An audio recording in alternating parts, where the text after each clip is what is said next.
कवी नाद हो महानोरांचे हे शब्द सार्थ ठरावेत असे सध्याचे वातावरण आहे। तर अशा चिंब पावसाच्या आगमनाची चाहूल लागली की शेतात, डोंगरात, बागेत जे किडे दिसतात व त्यात प्रामुख्याने उठून दिसणाऱ्या एका किड्याची माहिती आज तुम्हाला देणार आहे। तर सप्तरंग यूट्यूब चॅनलमध्ये तुम्हा सर्व प्रेक्षकांचं स्वागत।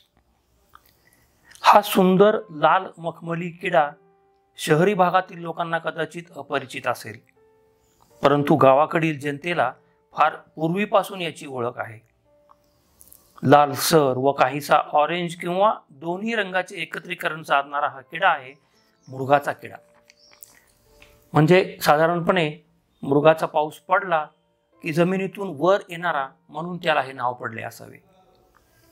आपल्याकडे पावसाचे प्रतीक म्हणून याची ठळक अशी ओळख आहे।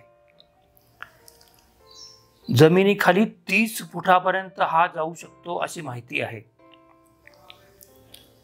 हा दिसतो कोळ्यासारखा, पण हा कोळी नव्हे। भारतभर हा वेगवेगळ्या नावांनी ओळखला जातो। ट्राबिडियम होलिसेरिसियम असे भारदस्त नाव धारण करणाऱ्या या किड्याला राणी किडा, मखमली किडा, मकडी अशी नावे आहेत। जन्म झाल्यानंतर 1-2 मिलीमीटर इतकी लांबी असलेला हा किडा हळूहळू 5 मिलीमीटर ते जास्तीत जास्त अर्धा इंच इतका मोठा होतो। याचे आयुष्य मात्र फार तर काही आठवडे वा काही महिनेच असते। गवतावर, बागेमध्ये अथवा जंगलात याचे अस्तित्व आढळते।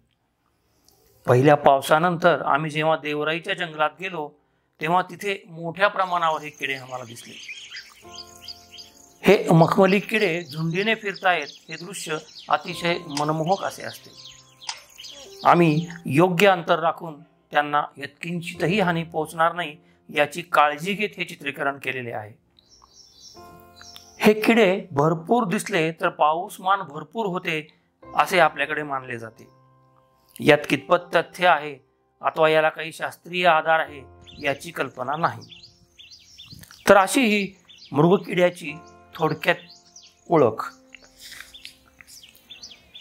आमचा हा व्हिडिओ तुम्हाला कसा वाटला याबाबत आपल्या प्रतिक्रिया आम्हाला अवश्य कळवा। त्याचप्रमाणे सप्तरंग या आमच्या यूट्यूब चॅनलला सबस्क्राईब करा। हा व्हिडिओ आवडला असेल तर लाईक करा, आवडला नसेल तर डिसलाईक करा। लवकरच भेटू पुढच्या व्हिडिओमध्ये, तोपर्यंत नमस्कार।